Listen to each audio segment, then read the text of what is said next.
जय श्री कृष्णा बच्चों। कक्षा 4 में आज हम पाठ संख्या 3 कैसे जानूं का प्रश्न संख्या 10 से समझेंगे। ठीक है, प्रश्न संख्या 9 तक के हमने प्रश्नों के उत्तर पिछले वीडियो में समझ लिए हैं। तो आज हमारा 10वां प्रश्न क्या कह रहा है, ये देखते हैं कि दादाजी देख नहीं सकते, इस कारण उन्हें क्या क्या परेशानियां होती होंगी। प्रश्न है हमारा कि दादाजी देख नहीं सकते तो इस कारण उन्हें क्या क्या परेशानियां होती होंगी। अब अगर कोई देख नहीं सकता है, शरीर का अगर कोई भी अंग खराब हो जाए तो हमें बहुत सारी परेशानियां आती है और रोज के कार्यों में हमें बहुत दिक्कतें आती हैं। तो दादाजी को भी कौन कौन सी परेशानियों का सामना रोज करना पड़ता होगा, आइए देखते हैं। नहीं देख पाने के कारण दादाजी को चलने, खाना खाने, नित्य प्रति के कार्य करने, लोगों को पहचानने, वस्तुओं, प्रकृति आदि को देखने समझने में परेशानियां होती होंगी। अब उत्तर हमारा क्या कह रहा है कि नहीं देख पाने के कारण दादाजी को चलने मतलब अब घर में देखो, घर में चलना तो पड़ता है, कमरे से लेके बाथरूम तक चलो या कमरे से बगीचे तक चलो तो बीच में कितना सारा सामान पड़ा रहता है, टेबल पड़ी रहती है, मेज पड़ी रहती है, कंप्यूटर टेबल ले लो या दरवाज़ा खोलने तक ही जाना पड़ता है, तो उनको चलने में कठिनाई होती है। नहीं देख पाने के कारण ठोकर लगने की भी संभावना रहती है। और फिर खाना खाने में, अब दादाजी है जैसे दिखाई नहीं देता उनको, कौन सी सब्जी बनी है, क्या कौन सी खीर है, किस में लगा के खाऊं, किसको कैसे खाऊं, तो खाना खाने में भी उन्हें बड़ी समस्या आती है। फिर है नित्य प्रति के कार्य करने, जैसे शौच जाना, बाथरूम करना, मंजन करना, स्नान करना, हाथ धोना, तो इन सारे कामों में भी दादाजी को बहुत परेशानी का सामना करना पड़ता है। फिर है लोगों को पहचानने में, अब देख नहीं पाने के कारण वो आवाज़ पहचान के तो लोगों को पहचान लेंगे, आप उनकी आवाज़ से तो एक बार पहचान लेंगे, मगर वो चेहरा नहीं देख सकते तो नहीं समझ पाएंगे कि कौन सा व्यक्ति कौन है। फिर है वस्तुओं, प्रकृति आदि को देखने समझने में परेशानियां होती होंगी। वस्तु, कौन सी वस्तु क्या है, प्रकृति है ना, प्रकृति में कौन सा पेड़ है, बगीचा है, फूल है, पौधे हैं, चिड़िया है, जानवरों को देखना, प्रकृति को देखना, बारिश का नज़ारा देखना, हरियाली देखना, पहाड़ों को देखना, पर्वतों को देखना, झरनों का दृश्य देखना, कितने सारे प्रकृति में हमें देखने लायक चीज़ें हैं। मगर अगर दादाजी को दिखाई नहीं दे रहा है ना, या फिर कोई भी चाहे व्यक्ति हो, अगर उसे नहीं दिखाई दे रहा है तो वो इन सारी चीज़ों को नहीं देख सकता है और नहीं समझ सकता है। तो दादाजी को बहुत सी परेशानियों का सामना करना पड़ता है, बहुत सी परेशानियां होती है। तो 10वां प्रश्न है कि दादाजी देख नहीं सकते, इस कारण उन्हें क्या क्या परेशानी होती होंगी। तो हमारा उत्तर है कि नहीं देख पाने के कारण दादाजी को चलने, खाना खाने, नित्य प्रति के कार्य करने, लोगों को पहचानने, वस्तुओं, प्रकृति आदि को देखने समझने में परेशानियां होती होंगी। ठीक है, फिर हमारा प्रश्न है 11।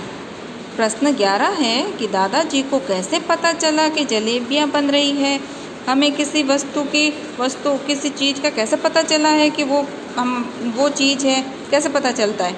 सूंघ के पता चलता है ना कि ये अच्छी सुगंध है या गंदी सुगंध है, या फिर कौन सी वस्तु आज घर में क्या पक रहा है, तो हम सुगंध से आइडिया लगा सकते हैं ना कि आज हमारे घर में मैगी बन रही है, या आज हलवा बन रहा है, या आज कचौड़ी बन रही है। तो दादाजी ने भी सूंघ के पता लगा लिया कि जलेबी बन रही है। तो 11वां प्रश्न है कि दादाजी को कैसे पता चला कि जलेबियाँ बन रही है। तो सूंघने से दादाजी को पता चल गया कि भाई जलेबियाँ बन रही हैं। फिर है प्रश्न संख्या 12, आप किन किन चीज़ों को सूंघकर पहचान सकते हैं? सूंघकर कौन कौन सी वस्तुएं हम पहचान सकते हैं?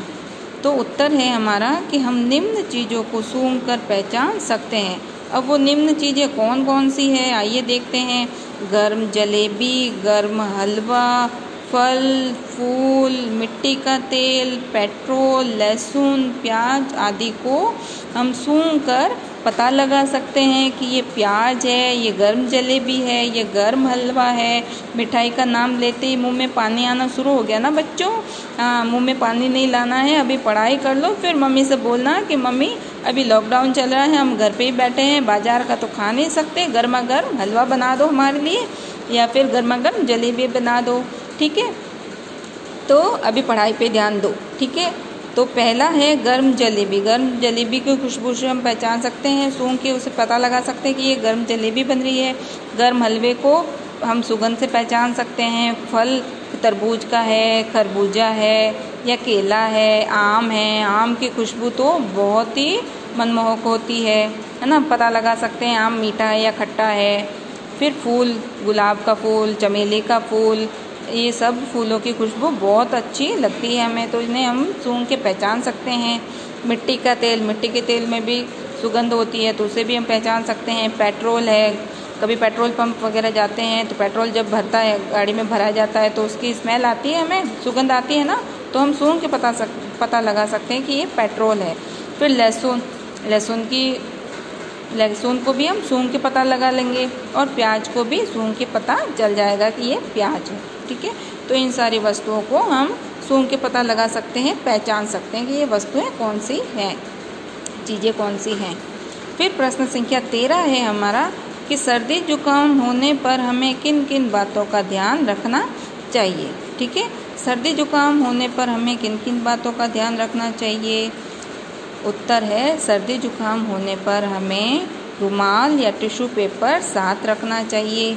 अब रुमाल या टिश्यू पेपर क्यों साथ रखना चाहिए?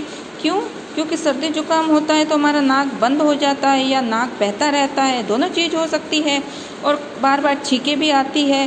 तो जब छींक आती है तो रुमाल या टिश्यू पेपर को मुंह के आगे रख के छींक करने से छींक के अंदर जो कीटाणु निकलते हैं वो इधर उधर ना फैले और दूसरे बच्चे उससे प्रभावित ना हो, और गंदगी इधर उधर ना फैले। क्योंकि नाक में नोज़ी आती है तो नोज़ी भी हम बार बार अगर नोज़ी आती है बच्चों को तो बच्चे क्या करते हैं, हाथ से इधर उधर चपड़ देते हैं, तो मक्खियाँ बैठती हैं और मक्खियों के साथ 100 तरह की बीमारियाँ आ जाती है।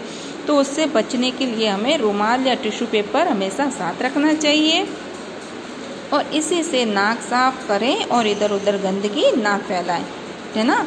और छींक आए या नोजी आए तो रुमाल या टिश्यू पेपर से ही नाक को साफ करना चाहिए और गंदगी इधर उधर नहीं फैलानी चाहिए। तो सर्दी जुकाम होने पर हमें किन किन बातों का ध्यान रखना चाहिए बच्चों? सर्दी जुकाम होने पर हमें रुमाल या टिश्यू पेपर साथ रखना चाहिए।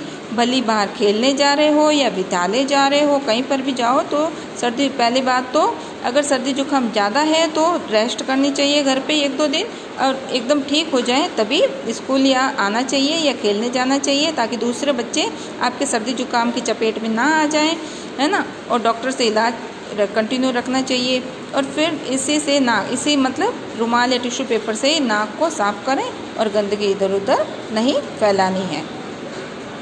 फिर है हमारा प्रश्न संख्या 14।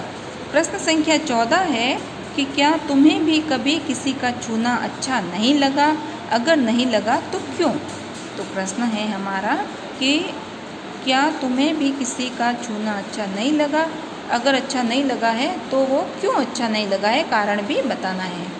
तो उत्तर है कि हाँ, हमें हमारी बस कंडक्टर का छूना अच्छा नहीं लगा।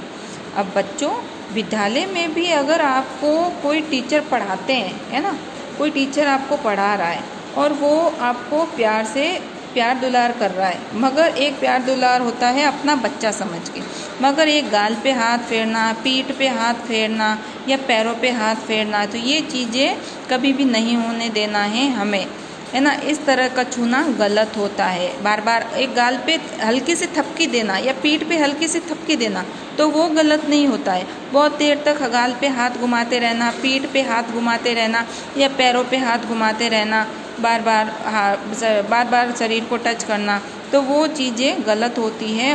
उन चीज़ों को हमें होने से रोकना चाहिए। तो इस तरह का छूना गलत होता है, और हमें ये समझ होनी चाहिए कि किसका छूना अच्छा है और किसका छूना गलत है। तो उत्तर है हमारा कि हाँ, हमें हमारी बस कंडक्टर का छूना अच्छा नहीं लगता, क्योंकि उसका छूना हमें बहुत अजीब लगता है।